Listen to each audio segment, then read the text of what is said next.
Hi, fellow classmates, instructors, and friends. This is Ginny, your humble TCM student who knows absolutely nothing about this field, but wanted to start this audio journal to record everything TCM.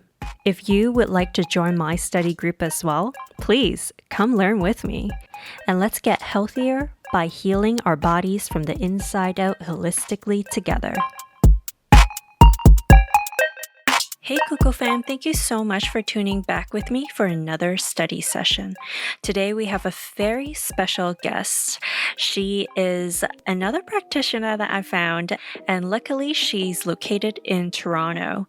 And I actually had the pleasure of meeting her a few times already. When I found her online, I reached out to her, and she was just such a kind and caring, warm person. Even from our very first phone call, she was explaining things to me, asking me if what she explained makes sense. And I just felt like she truly cares about spreading the word for traditional Chinese medicine.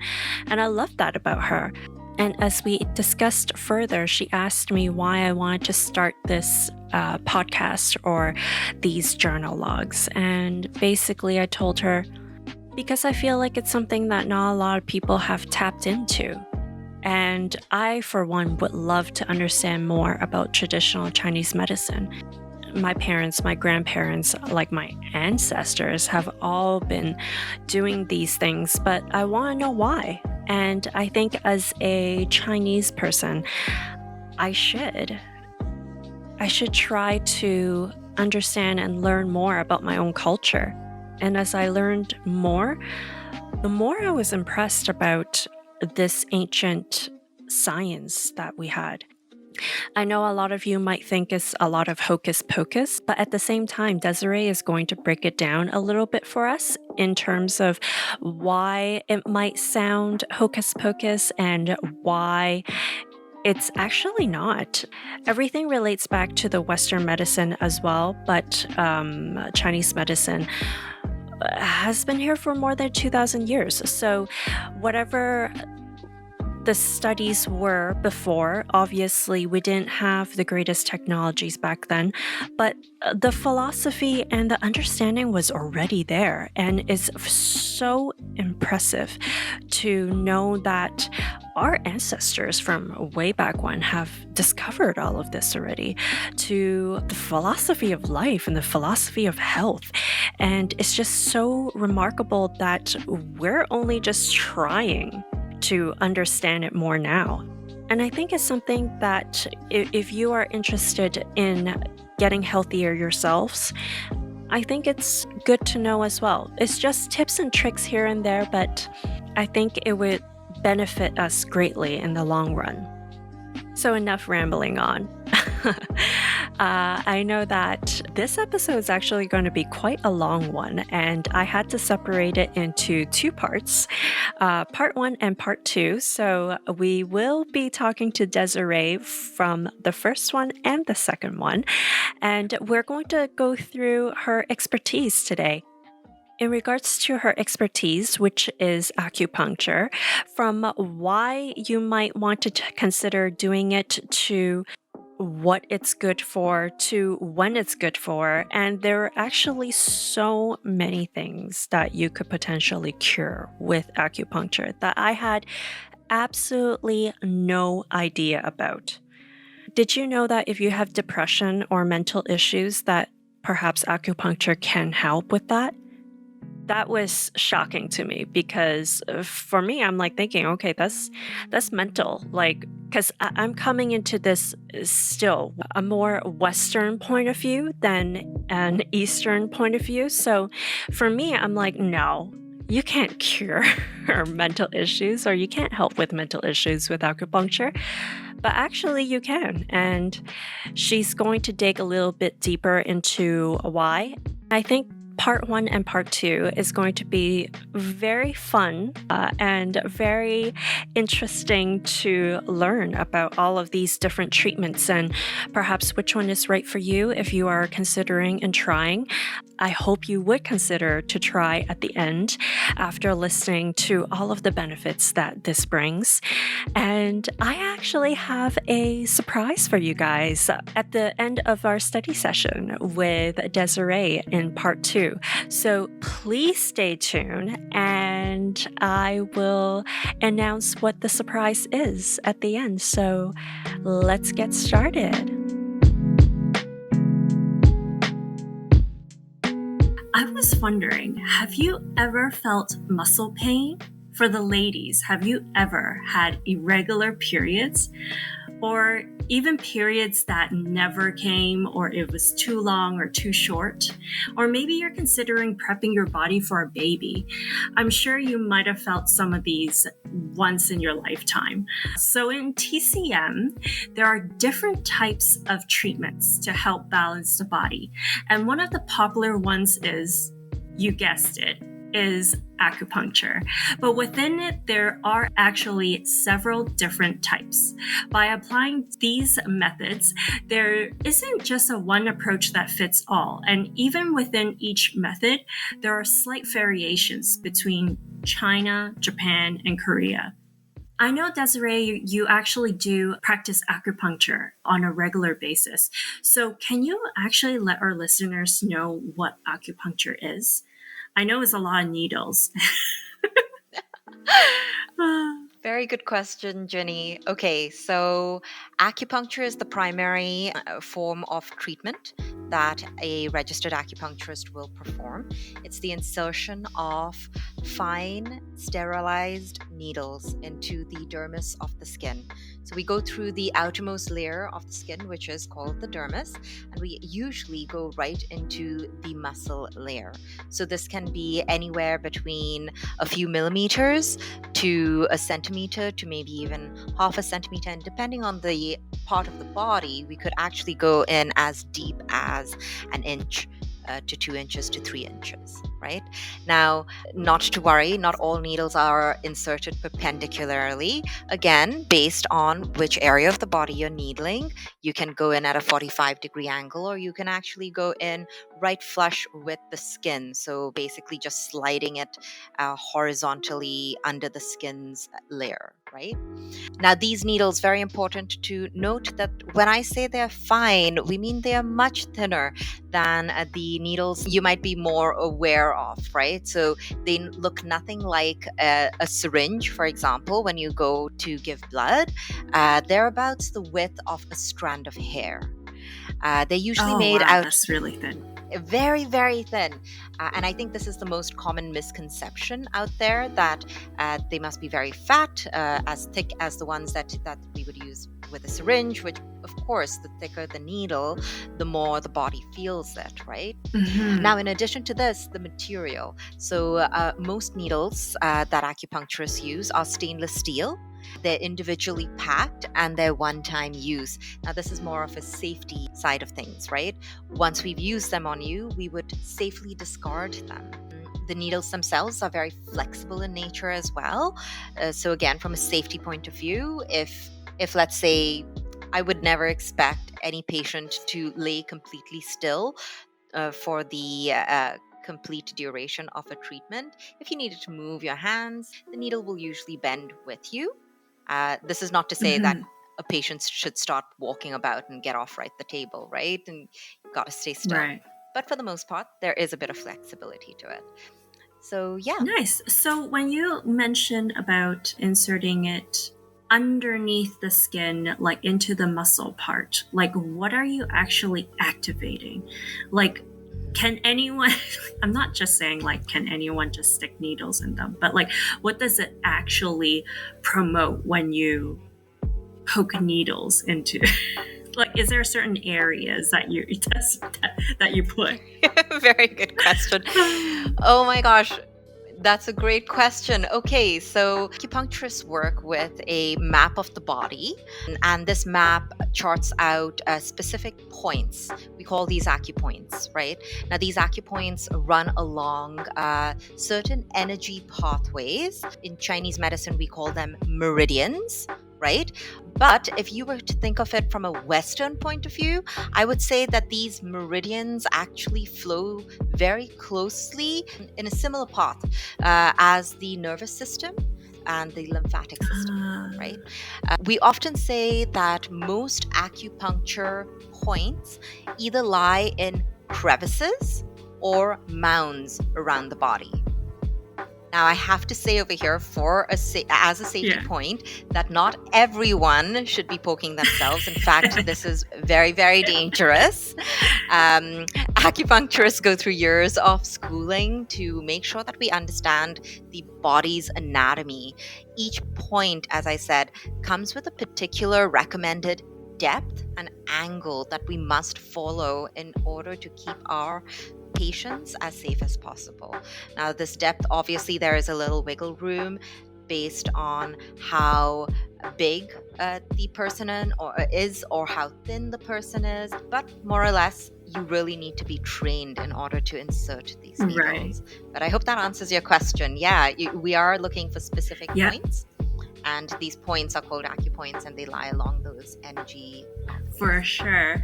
Okay, so I can actually vouch for that because I came to you for a few treatments already. Yeah.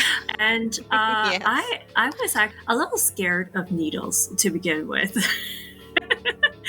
So I completely understand. Oh my gosh. When I usually take my blood or have a needle, I usually need to look away or need someone to hold my hand. I'm just a baby like that. But when you are actually treating me, first of all, you're so warm and friendly. It just puts me right at ease. So when I'm relaxed, when you were inserting the needles, majority of them, I don't even feel unless I'm thinking about it, and it kind of freaks me out because I'm like, oh shit, she's actually putting needles in me, and I tense up a little bit. And then when you insert it, I could feel it a little bit, but that's just totally on my part. For getting nervous. Mm-hmm. But overall, I have to say the experience was very calming, and you provide such a nice calming environment, so I'm completely relaxed and it just feels warm. Basically it feels really relaxed. I feel like I'm at a spa, really. So yeah, I think it was a good experience overall. Thank you, Jenny. And you know what, you're completely right. I feel that the biggest misconception about acupuncture is that it is painful. Right now, I wouldn't lie to my patients. There is always a level of discomfort anytime a foreign object breaks through the outer dermis or the outer layer of skin. Right? Because this is where most of the blood vessels and nerve endings are. However, I will say that acupuncture, especially if you go to a trained acupuncturist, the experience should not be horrific. Once you've passed the outer dermis, the pain should really disappear. You're right in saying that most of my patients will forget that they have needles in once I've put them in. Then the issue is to try and get them to stay still, right? Because the needles have to stay in there for at least 30 minutes. So to get them to stay still, because you forget that a needle is in a particular joint or a part of the body, right? Now, upon insertion, the discomfort should never be any more than, let's say, a mosquito bite or a quick flick of a finger, or a quick little pinch. It really shouldn't be as painful as people anticipate it.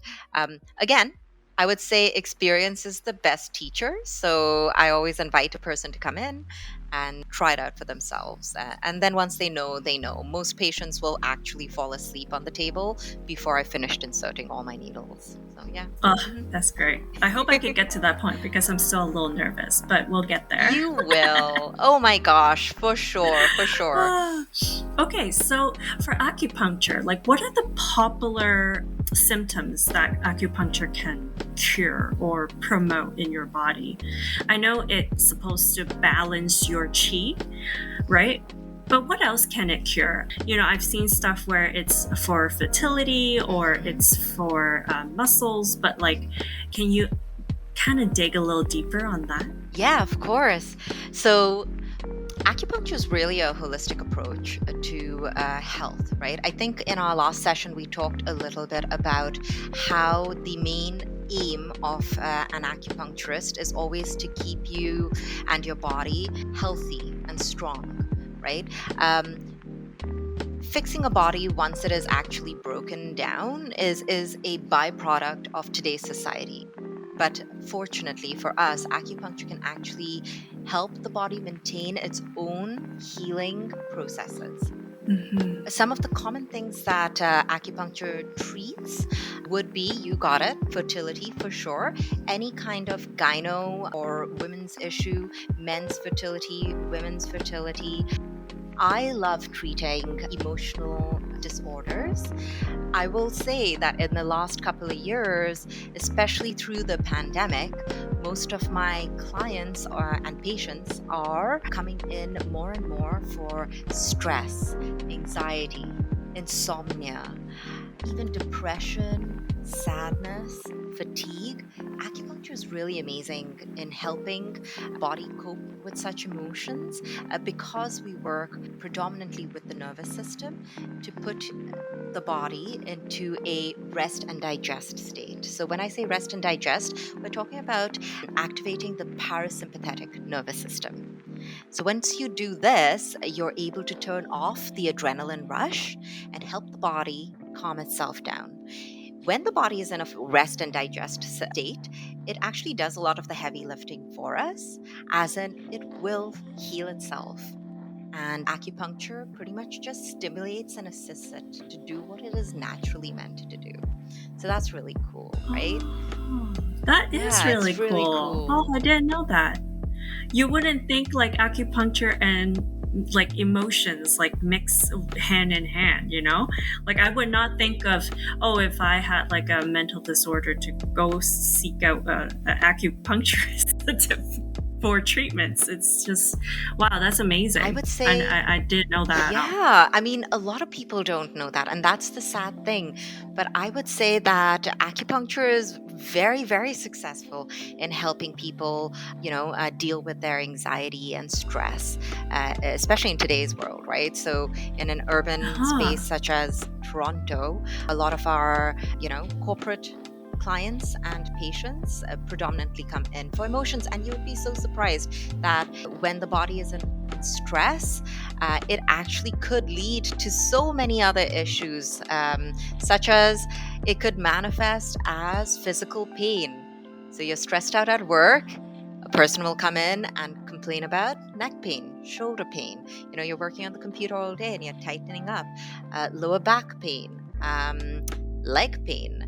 And we're talking about specifically back of the knee kind of pain that some people come in with, right? Headaches, again, pain related. So I would say the second area that I treat mostly in my practice would be pain, musculoskeletal pain, migraines, headaches, very popular with acupuncture. What else?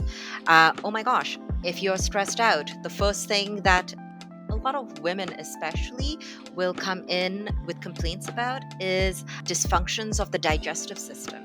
So I'm not sure if you've ever heard of the term, you're stressed out and you feel a knot in your stomach, like your stomach is in knots. Yes. Yeah. So again, this would be something that acupuncture helps with, supporting the digestive system. When your stomach is in knots, you could either have constipation or diarrhea, or alternating symptoms where it's, one day you'll have constipation and then diarrhea. So acupuncture is really good for anything digestive related. We help with fatigue. A lot of people are overworked. You'd be surprised. I mean, working from home, it sounds really cool because you're working from home, you can sleep in. However, a lot of patients actually come in saying that they're no longer able to disassociate from their work, right? Because not only are you living in the same environment, but you're also working in the same environment. So what ends up happening to a lot of professionals is that instead of working shorter hours, they tend to work longer hours. So a lot of us are coming in with Yes. chronic fatigue symptoms. So acupuncture can help very much with that as well.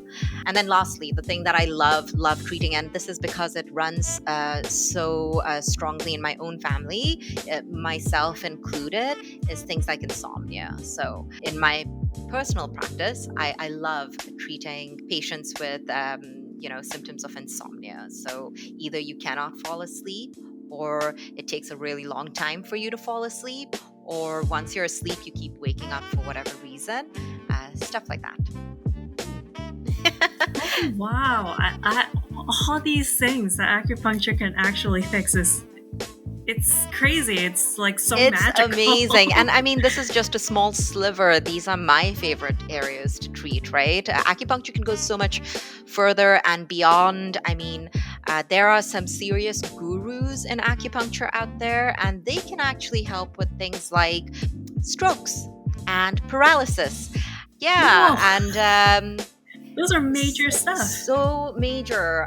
There are hospital departments down in the US that are now using acupuncture in place of anesthesia and pain medication. So for labor, in place of Epidural. thank you, epidurals. I was like, I think Yeah, they you shove know up your back. the really painful injection in the back. So Yeah. yeah, Yeah. acupuncture is being used for pain control during birthings. So yeah, it's great.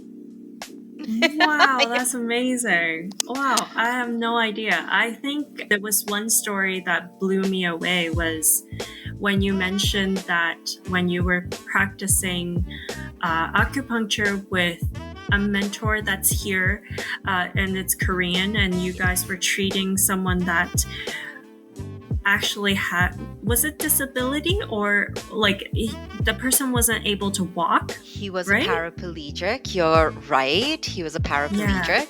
And yes, I highly recommend. I don't know if I can give a shout out, but can I give a shout out? Yeah, of course. Oh my gosh, yes. So I worked with an acupuncturist, Esther Yu, at Complete Balance here in North York, Toronto. And she specializes in scalp needling. It's a specialized scalp needling technique. The scalp is considered a map of the body all in itself. So you can actually treat any part of the body with just scalp needles. Again, it's highly specialized, and I would consider Esther a guru of acupuncture. The patient that I was witness to was a paraplegic, and over the course of 2 semesters, I was so honored to see him make such a vast improvement to the point where he could actually shuffle down the hallway with the aid of a walker, and with us, of course, surrounding him to make sure that he didn't fall. But to witness someone be able to walk down a hallway with acupuncture is quite remarkable, right? That's incredible. That's incredible. When you say 2 semesters, is that basically an entire year? It would be about 8 months. I did 2 internships. Oh, wow. Yeah.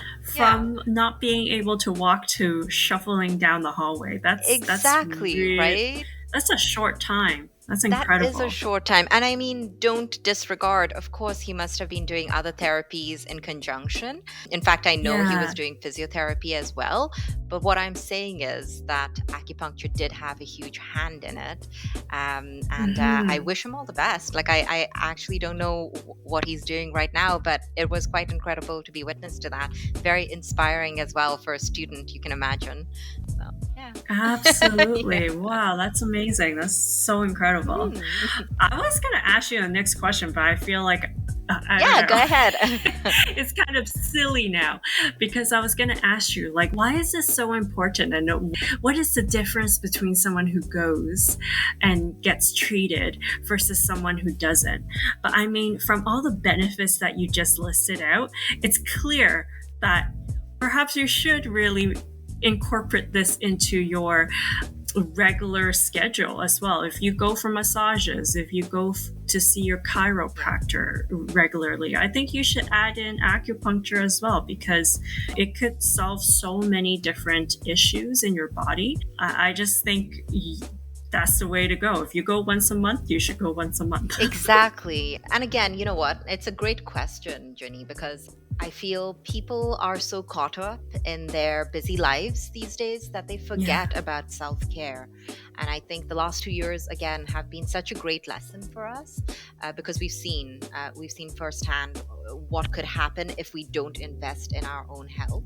And for acupuncture, the unfortunate thing is that nothing we do sounds, or like at first glance or face value, nothing we do sounds amazing. I'm sticking you with needles. I think I had said this to you as well. I was like, I'm either sticking you with needles, or I'm scraping you with something. I'm sucking your skin into a cup, or like I'm burning stuff on or near your body. Nothing I do sounds nice. It all sounds very aggressive, and I think that that keeps a lot of people a little afraid of therapy. However, the reality is that the experience is quite different, right?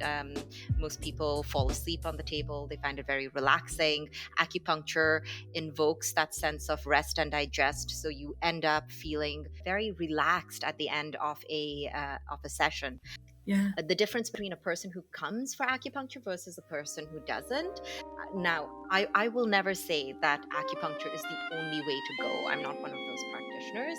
I say that it is more important that we invest in our health. So whether you do it through meditation, you go to an Ayurvedic practitioner, you do yoga, whatever you may do to keep your body in that balanced state is good enough for me. However, what I will say is that acupuncture is a very effective way of helping your body stay grounded and functioning at its prime. Yeah, no, that's perfect.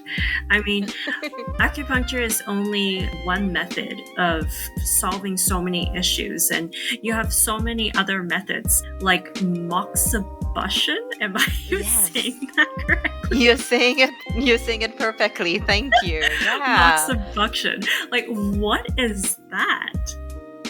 So, oh my gosh. Okay, moxa is a heat therapy. It is one of the therapies that falls under traditional Chinese medicine. So when we go to school for training, moxa is something that we are actually taught along with needle therapy. The one that is most recognized today would be needle therapy. Right.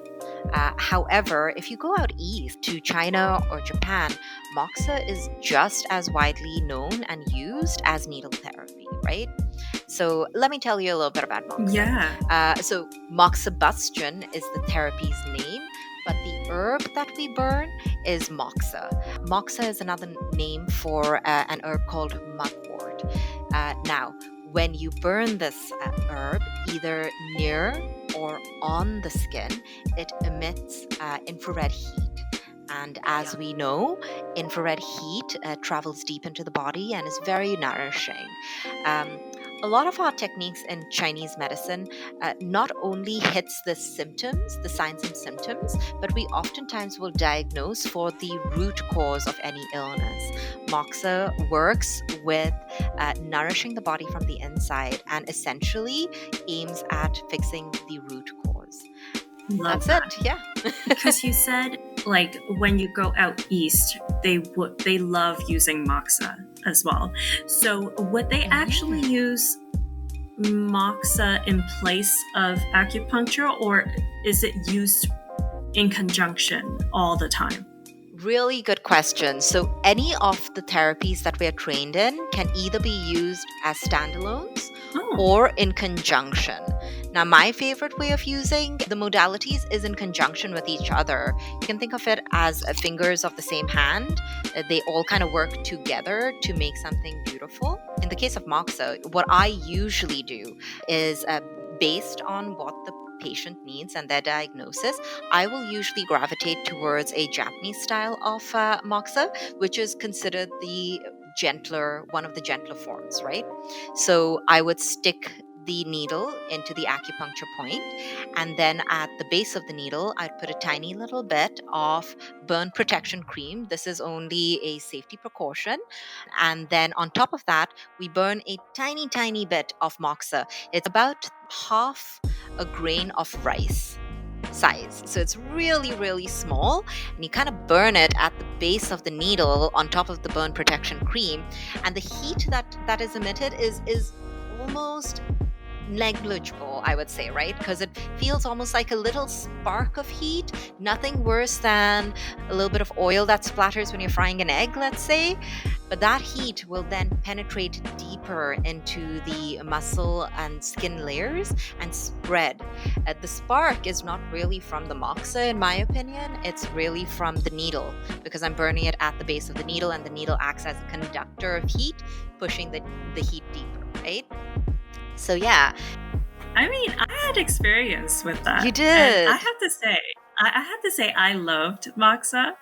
It kind of really just felt like when you were doing it at the different needle points, it honestly just felt like a warm, cozy hug. It really does. It really does. And then you build on that grain, right? So we could go up to 3 to 7 cones or like little grains of moxa on top of each other. And the more you build, the warmer you feel. That's only one technique of moxa. I also use Korean moxa cones, which I put in a kind of like a dim sum container. I use this on the abdomen a lot to warm up the area. I love using it for ladies who are suffering from menstrual issues or for fertility. We're literally warming up the oven. If you think of the bun in the oven kind of saying, we're warming up the oven, getting it ready for the bun, right? Getting the blood flowing in the uterus. So yeah, moxa is really good for that. It can also be used for any kind of cold issues. So if a patient came to me and said that they had circulatory issues and it was basically cold hands, cold feet, you could use moxa to warm up the extremities. Older or elderly patients will come in for moxa treatment again because they're having circulatory issues. It's relatively safe and gentle, so it can be used in many different forms and with many of the other modalities. We would use moxa in conjunction with needling. We could use moxa with cupping or guasa or even body work like shiatsu and tuena, right? So it works really well together. So moxa alone, like what does that promote? Because you said in acupuncture, you listed a bunch of stuff that it actually helps. Is it the same things that would help as well? Because you said it could use in conjunction. So I could just assume that it would just enhance on that treatment. But on a standalone, like what would that do? You did mention that it would help fertility.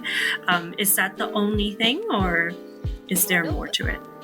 No? Okay. So whenever we talk about any of my modalities, the primary aim is to encourage the smooth flowing of chi or energy in the body and blood flow, right? Yes. So if you come to an acupuncturist, that would be what's the main aim, and then the modalities help us reach that aim. So if you came and I did needle therapy or moxa or body work, we're pretty much working towards the same goal. So in that way, moxa is working towards invigorating blood flow, blood production, the smooth flowing of energy. And when we talk about smooth flowing of energy, if you're thinking of it from a Western perspective, we're talking about the nervous system again, right? So we're trying to get the nervous system to spark correctly, to send those electrical impulses in the right format through the body, right? Right. So yeah. But if we were thinking about moxa in particular, some of its unique functions, its most unique function is this warming function. So it works to warm and nourish things from the inside. And a lot of the times, warming the body from the inside will unblock blockages that are happening in the body. Wonderful. These can be energy blockages, Yeah. or they can be actual physical blockages, such as we have a saying in Chinese medicine that you can have a blockage due to phlegm buildup in the body. Yes. Moxa can melt this phlegm. You have to think about it from a metaphorical point of view. We're not talking about physical mucus, though it could be. You could be talking about, like a cyst, which might have some sort of phlegmy kind of mucusy buildup on the inside. But for the most part, we're talking about a metaphorical phlegm blockage in the body. Moxa can help clear that up, and it can help warm joints. It can help invigorate blood flow, nourish the uterus lining. So yeah. Oh those man, would be some of the I hope it's that so helped. magical. That's very Yeah. very broad and high level, right? No, that's amazing. I love that. Yeah, like for me, I've never used Moxa before, so it was definitely the first time using it with you. If only I have more insurance, I would come more often. Oh, I know. But yeah, it was such a great feeling.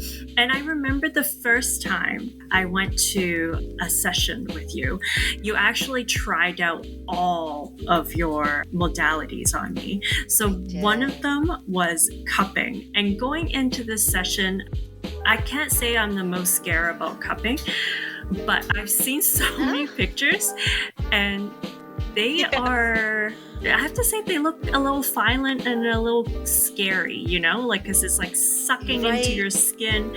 And you also see people like putting fire into the cup and then putting on your back. And then it like sucks up your skin. And sometimes I see liquid coming out, and it's like scary and it's gross. Oh, no. Yeah. Oh my gosh. Terrible. And you know what? I feel so sorry for that. This is what I had. This is what I was referring to earlier. None of what we do sounds or looks sweet or gentle, right? I mean, and your case in point, cupping is the perfect example, because oftentimes I think with the help of things like the Olympics and social media, cupping is probably one of the modalities that are becoming most popular, strangely enough, amongst all of our techniques. And you'll see all these pictures of athletes and actors and famous people popping up all over the place with these circular bruises, usually on their back. Cupping can be done anywhere on the body, but usually on the back, and they're purple and they're dark and they look painful. And yes, there is such a thing as wet cupping, where you can actually draw blood in the cup. Wow. Right? And that looks scary. I know. It does. It looks like a leech. It looks like a leech, right? And then there's the fire cupping, which looks, I mean, I'm not going to lie. When I first saw fire cupping, I thought, I want to try that. That's the one that I want to try. But it might just be because I'm a little crazy. But fire cupping, I mean, it seems like you're using a flame to heat up the cup, right? Mm-hmm. Which looks very dangerous. So I completely see where you're coming from. It's very scary and kind of traumatic, actually, right? Yeah, it is. Yeah, but we've tried cupping, Jenny, have we? Yes, we have. And I have to say, pleasantly surprised. It felt so good. Right? Because when you actually put the cup onto my back, you kind of use this technique to move it too. And when you move the cup while it's like sucking into my skin, I guess, like it actually feels like a massage, which was really nice. It is. Perhaps I can explain a little bit of cupping techniques and maybe put some of those fears to rest, hopefully. Again, I always say, come in and give it a try. And that's really the best way of understanding cupping, is through experience. However, what I will say about cupping is that it is actually an ancient medical technique. It precedes the use of needles in Asia, and it actually spread in its use not only in Asia, but also the Middle East. So you can actually see hieroglyphics in ancient Egypt Wow. showing cupping. And I know many of the Middle Eastern countries till date have their own form of cupping as well. So it is very, very effective. Most recently, become very popular with athletes.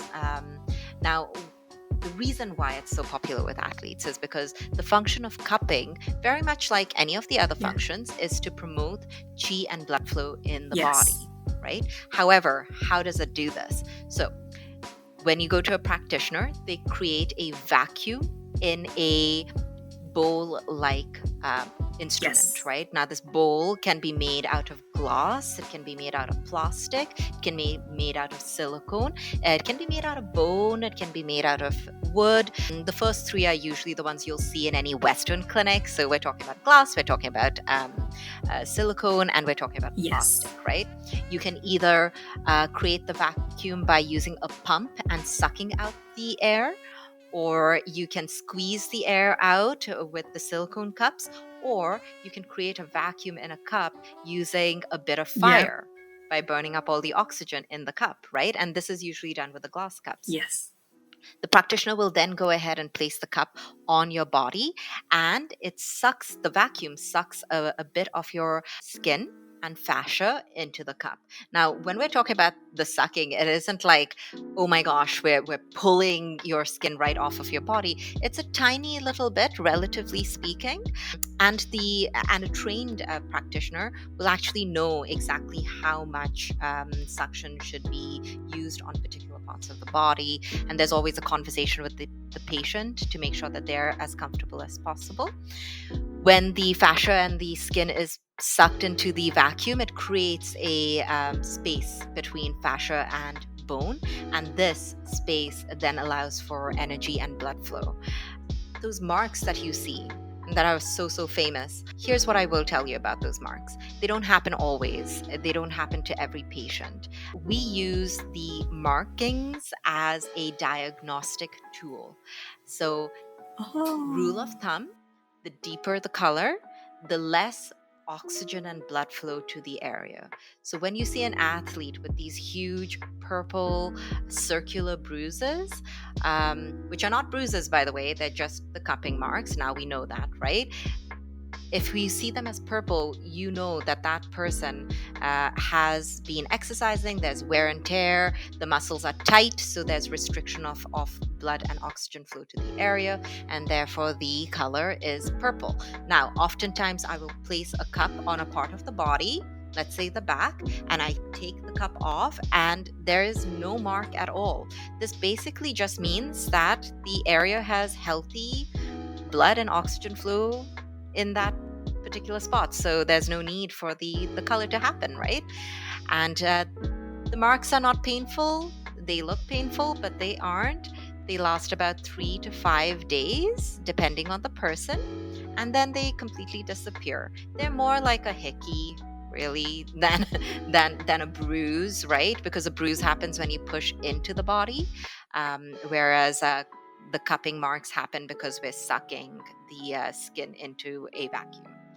So a bit of a ramble there. I apologize, but no. I love it. I love how you're debunking this for us because it does look very violent, and I think people needs to know. It does. That it actually is very therapeutic when you actually do it. And I didn't even have any marks. I did have marks, but it wasn't like crazy like purple marks, as you said, because I don't think we left it on for that long. It was just more so for me to kind of feel it out. Exactly. And I really did enjoy that. Yeah, exactly. I really did. I think on your Instagram, I think I saw you post a picture of The Rock, Dwayne Johnson. Oh my gosh. Doing He made it so famous, right? He had all these like circles on his back, and I was like, ooh, whoa. That was a little painful. But, you know, as you said, they're actually not bruises. They're just, as you say, hickeys. Exactly. and you know what? Hickeys don't sound amazing either, but really, they're just little suction marks, right? Yeah. People have actually told me that cupping is not only great for musculoskeletal relief. So we do use it predominantly for that, right? You come in with a sore back, we can use cupping. It's really effective in relieving tight muscles. However, this action of cupping, the suction, it actually affects the nervous system in a very strange way. It does activate the parasympathetic nervous system. Oh. And puts you into that rest and digest state. So again, you can see this pattern, right? Every modality that we use, we're trying to make you rest and digest, right? And even the purple marks, when you see these purple marks, it's pretty much the body signaling to itself that it needs to heal that area. So we're invigorating the cells to go into the area and regenerate itself, basically, right? So much like a bruise. So a bruise is the same thing, right? When you have a bruise, it turns purple, and then the body will send its fixer cells to the area to fix itself. Same thing with cupping. It'll do the same thing. Oh.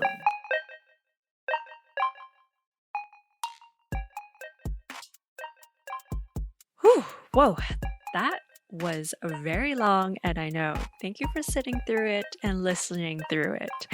That wraps the end of part 1 of introduction to the many different types of acupuncture on how to balance your yin and yang, plus have a healthy chi flow. Again, if you have questions about treatments, please reach out to Desiree. She would be more than happy to help assist you on your health journey as well. She definitely could provide you with a consultation to see what you need for your body, and just hit her up. Ladies, please stay tuned for part 2, because I'm sure you don't want to miss this. Who wants to have a younger looking skin without surgery? I do. And she's going to tap into one of the popular phenomenons that we are currently encountering in society, which is cosmetic acupuncture. We're going to talk about how it would help with wrinkles and making your skin look glowy, dewy, everything you want and love without needing to put on highlighter. Isn't that beautiful? So please stay tuned for part 2, and don't forget, at the end of part 2 study session, I'm going to make an announcement and you won't want to miss it. If you like this episode, please give it a like. If you would like to hear future episodes, please subscribe. Or if you have any questions about health, please send me an email at kuko.health@gmail.com, which is kuko.health. If you just want to say hi or drop me a DM on Instagram, come follow me at kuko.health, which is, again, kuko.health. Thank you so much for listening to me today, and please stay warm and healthy out there, and I'll catch you on the next episode. Bye!